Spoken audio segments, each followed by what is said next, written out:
welcome to the WIHS Journal Public Affairs program. I'm Jerry Williams. Well, recently you might have heard my conversation with President and CEO of the New England Air Museum, Stephanie Abrams. On that day, you learned a lot about Stephanie and her background. Today, you're going to hear Stephanie's commentary as she walks me through the museum and along the way encountering various staff members and their commentary and more. That's happening now on the WIHS Journal. It's news and public affairs. We have left the conference room and we are entering what, Stephanie? This is the military hangar. Okay, so this is an aircraft that is used obviously for cargo.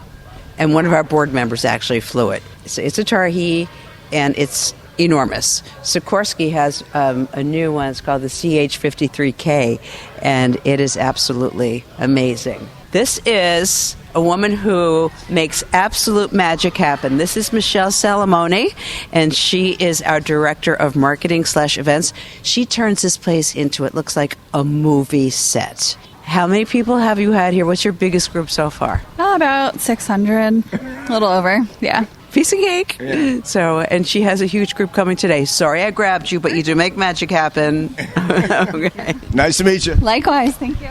This is called a Redbird simulator. This is FAA certified. You have to go in here with a docent, but here, come take a peek back here. As you can see, it's a Cessna. It's moving base. Pilots can actually book time in here, because they have to log so many hours. But of course, we also put kids in. So the first time I was in was with one of our board members. Most of our board members are pilots. He was our board president.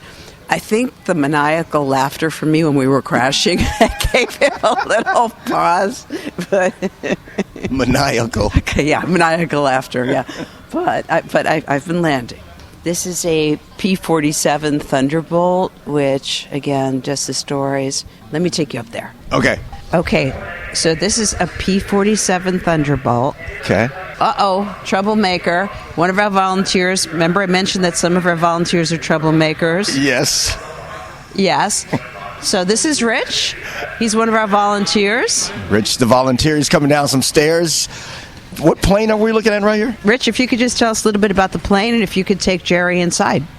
This is a P-47. It's early 40s vintage. Dominant airplane. Could dive so fast. It's got 8 guns, 4 in each wing, and it also had 2,000 pounds of bombs. So if I can't shoot it, I can blow it up. Who's Norma? Norma was the pilot's girlfriend. And it's a picture over here. You can't see it because you're on radio. When the plane was in southern Italy, yes, obviously, Brad was the pilot. Norma was his girlfriend. Now, there's a picture over here. Obviously, you can't see it, but when we restored the airplane, they had been married for 51 years. Wow. And we flew them back in. Brad hadn't seen his airplane in over 50 years. Did he cry when he saw it? I wasn't here. You would have cried if you were here. I'm a very sensitive person, yes. Yes, you are. I can attest to that. Can we get Jerry into the aircraft? Absolutely. We're going upstairs. This is radio with sound effects. She's back into her reporting days.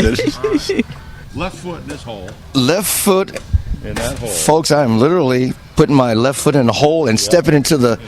Can I call this a cockpit, or what is this called? It is. Okay. It's a cockpit. I'm going inside the plane, and... No, you can stand on the seat. And I'm losing a shoe. I'm here to describe that Jerry has just lost a shoe. That's right. With all of his audio equipment, he is getting into an aircraft. I'm in. I need your right hand.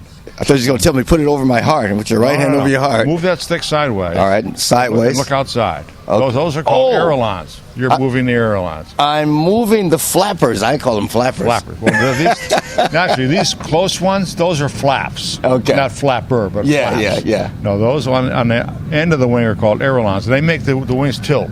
Okay. Now, if you move it front to back.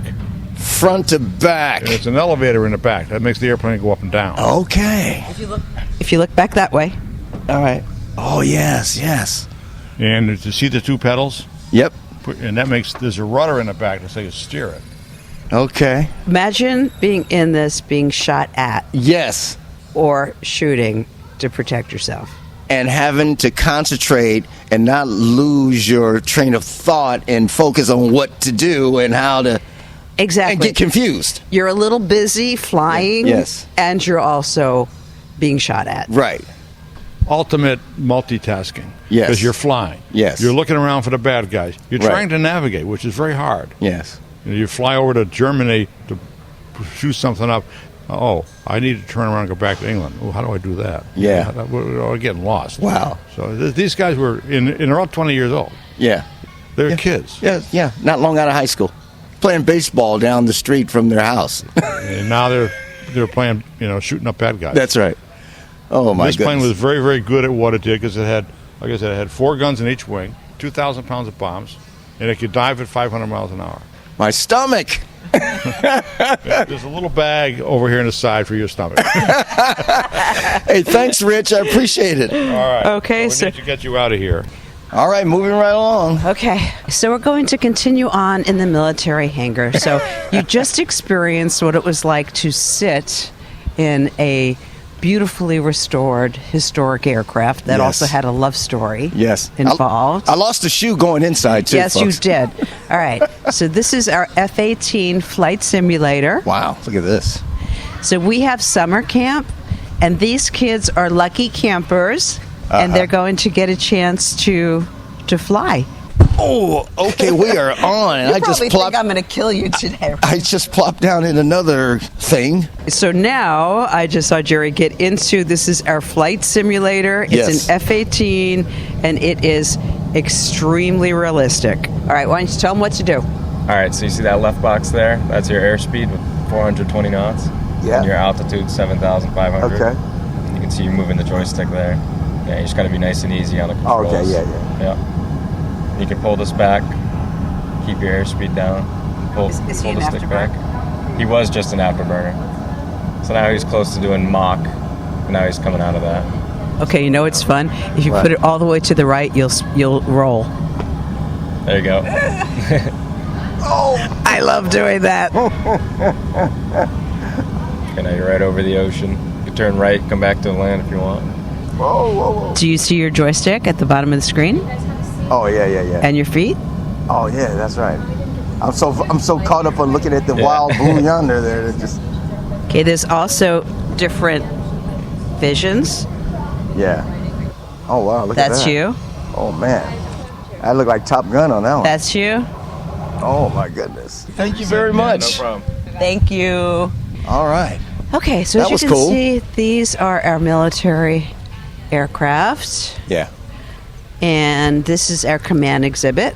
That was the last aircraft to be restored. It's called it's an A-10. It's called a Warthog. It's not the prettiest thing in the world, but designed to fly low and slow. On the dedication ceremony, we had the stage up there and people here, and I spoke. The director of or the guy who runs restoration spoke, but then a brigadier general got up and spoke. Wow. And he talked about flying it and why it flies low and slow, because he can hear the urgency of the troops on the ground. Wow. And how to get to them. I've never looked at that aircraft the same. Yeah. So video's going to go there too. Wow.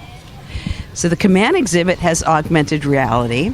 So once you download our app, if there isn't a docent around and you want to find out more, all you do is wave in front of that and a docent comes to life and tells you about the exhibit. Charlie Command was a real Renaissance guy. He was into music and helicopters. He also started Fidelco, and I'm a dog lover, so. Oh, you are now about to enter New England Women in Aviation. Yes. Okay, so I was telling you earlier about the courage of the people who tested the early aviators. This is Ruth Law. That is the contraption she flew out of Chicago in the winter, and she broke distance records for any American. Incredible. Out of Chicago in the winter yeah. on this contraption that I'm looking at. It looks like a contraption. With nothing around With it. nothing around it. And you look at these women, the courage that they had. Yeah. I mean, these are the earliest aviators and the courage with which they flew. And this is dedicated to Mary Goodrich Jensen, who was the first female in Connecticut in New England to get her license. And as you can see, her license is signed by Orville Wright. And then we go up through Amelia Earhart when it was very glamorous to be an aviator. They were in commercials. Yeah. And then this is, and again, you can see video. this is about the WASPs and the aircraft they flew. And I thought my father was teasing me when he used to tell me, I'm reading the sign that's on the wall here. Paul Tibbets taught our girls how to fly the B-29 because the men were afraid of it. Wow. The women pilots took the guys up, and after they landed, Paul Tibbets introduced the B-29 pilots to the men. The guy said, if the women can do it, we can too. After that, they overcame their fear. Incredible. And WASP is an acronym which stands for Women Air Force Service Pilots. Exactly. Incredibly brave women. Why were the men afraid, I wonder? I think it had some engine problems. I think Okay, the engine that's- caught on fire a gotcha, little bit once all in a right. while. Just a little bit. They got a little spooked. Yeah.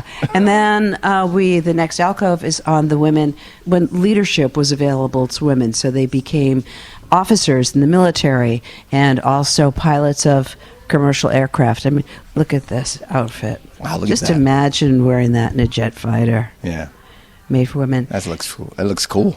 And then the women who are creating the future of aerospace.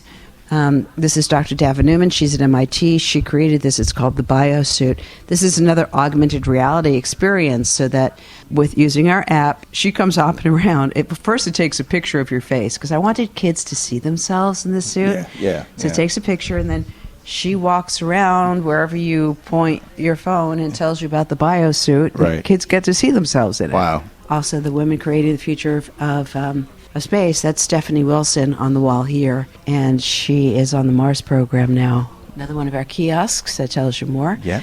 This is the Kosciuszko Squadron 303 exhibit, which is again the Polish squadron that fought in the Battle of Britain. We're going to finish the exhibit on that side, but this takes you all the way up from their early history up through the war, victory in Europe. There's video from a documentary so you can actually see what they look like. And this kiosk is in English and Polish. We worked very closely with CCSU with their Polish Studies program. And we have so many Polish visitors here.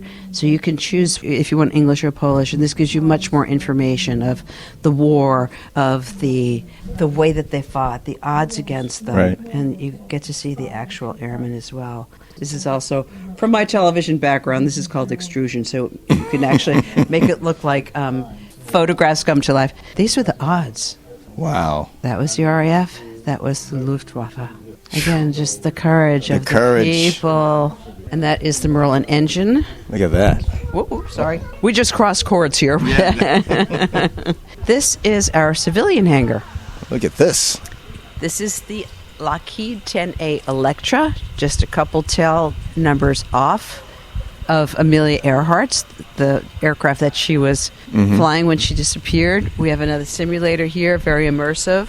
All right, I want to show you what our restoration volunteers do. This is the VS-44 flying boat. My goodness. Okay. Look at this thing. All right, describe this photograph to your listeners. Very old, damaged, like it's been hanging out somewhere, abandoned for years. It looks horrible. And what does this look like? Pristine, immaculate, humongous behemoth of a flying boat. Remember I said that This thing. our restoration volunteers are a little obsessed? Wait till you see what they did with the inside of the aircraft. Look at this. Wow. So again, originally it was made for the wealthy. Those are sleeper seats. Wow. It's a good place to take a nap when I get tired. No, I'm kidding. No sleeping on the job. There's so much to see, so I'm giving you highlights, and that's a great view of the Electra. The aircraft in the corner is a Brunelli Loadmaster created by a very brilliant Italian designer, made very few aircraft. But it almost looks like a NASA flying wing when you look at it from the top. This is a DC-3, which early on made it, I believe, its first landing at Bradley. This came in completely painted, and it took the restoration volunteers 10 years, and it cost about $70,000, which we got a lot of donations for, Right. to get it to this extent.